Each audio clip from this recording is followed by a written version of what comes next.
Alright, so I'm here on my wood lot in Winterville, Maine, and this is the active logging operation. We've got the delimber there. The wood's been cut down. The skidder is hauling wood to the delimber at the yard, and we got a bunch of nice trees there, nice mature trees.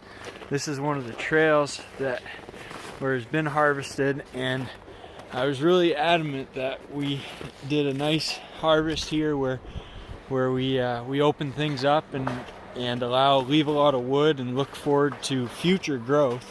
And so that's kind of what we did in here. There's a lot of small wood here that's been crowded out, and it's been the growth has been stunted for a very long time. Just a lot of small trees growing too close together and hadn't been thinned. Ideally, I would have come in with a small machine to do this, but this was the only option at the time.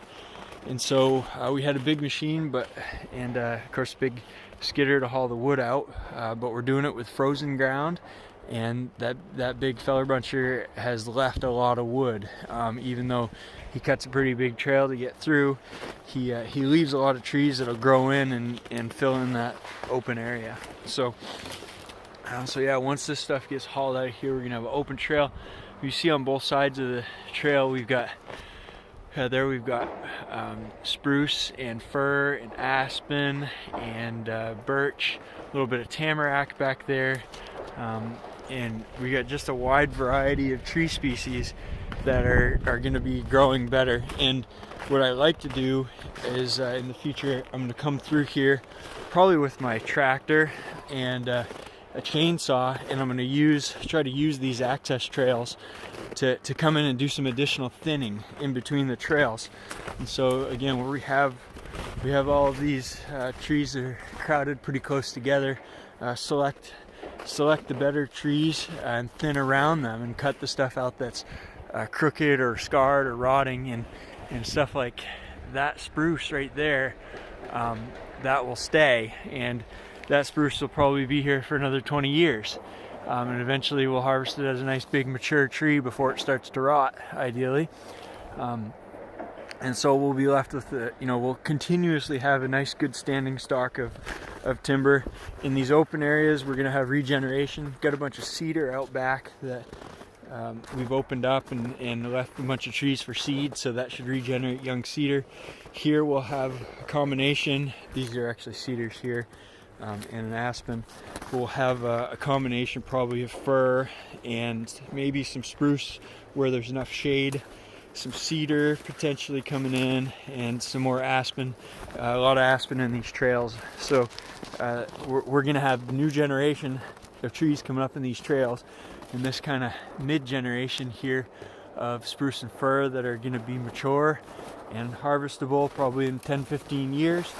And then we got the old generation hardwood that is slower growing, and instead of taking the volume here, I could have took 3 times the amount of money out of this harvest, and I chose to take the small amount because I want to promote the long-term growth of those, like that big white birch tree. That thing is growing nice and straight. It's a good stem. It's not rotted. And that tree, hopefully in the future, that will be a nice big veneer quality hardwood log that will be worth 10 times what it's worth right now. So that's the goal, going up close to this birch tree. And I'll probably have to come in and do some thinning around it and thin out the fir and that's growing around it that's starting to rot. So yeah, it's beautiful. We got a couple birches here, some maple. This maple is going to be here for maybe as long as I'm alive. Well, probably not. I hope to live a very long time. But then we got like this fir here. This needs to go. It's crooked. It's going to start rotting pretty soon. It's taking, this one too. This one was damaged probably 30 years ago when they cut this last time. It got rubbed and damaged, and it's definitely rotting down there, and the rest of the tree's not going to be of any economic value. So this is one that I kind of wish he would have took, but he couldn't. Looks like he couldn't reach it. But I'd come in and take this, get a few dollars out of this tree, and open up this space for stuff like this young fir to come and fill in and start growing a lot faster when it gets out from underneath this tree. So yeah, it's a lot of fun, you know, this timber harvesting stuff, and trying to make it work in a sustainable way and more of a long-term view. You know, the neighbor, very nice lady here next door, actually yarding wood onto her property. She was awfully kind to let us do that, so we didn't have to punch in another road back here.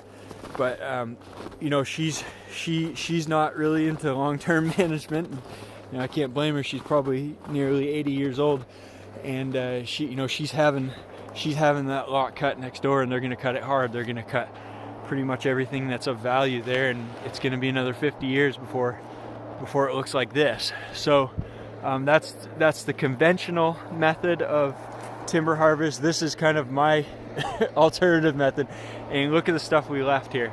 This is right on the edge of the cut line, and I had told the forester I wanted to leave all this out and not touch it. And we've got nice big maples and white birches here that are growing way up into the sky, nice big canopy overhead, and those are going to be some real valuable logs.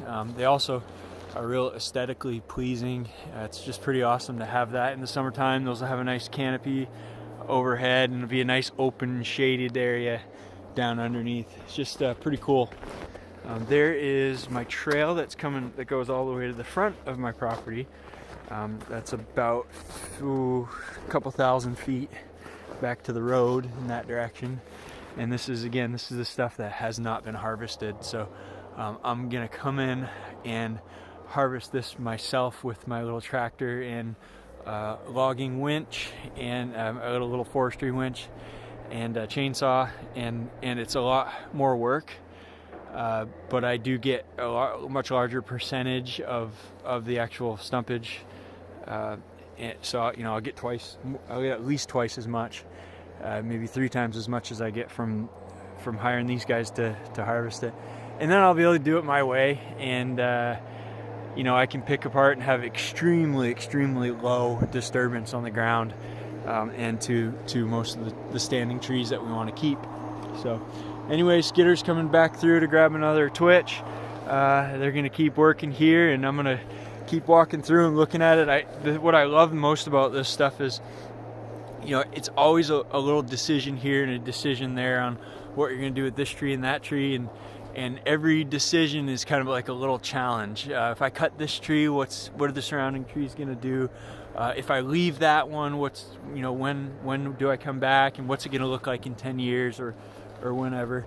And so it's constantly a mental challenge. There's so many different tree species. There's biology. There's farming aspect of it, productivity, and all that. And so yeah, it's fun. It really gets you thinking, and it gets exciting. So anyway, I'm gonna move right along. Hope you enjoyed this little chat.